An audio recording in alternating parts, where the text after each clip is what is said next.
Dear friends, you are watching my YouTube channel Global Flash and we informing you about recent strong earthquake update.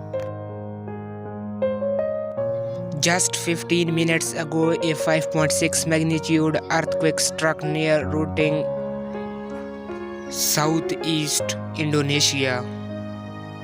The tremor was recorded in the evening on Monday, February 21, 2022 at local time 8 p.m. at a shallow depth of 10 km below the surface. The event was filmed by the German Research Center for Geosciences, the first seismology agency to report it.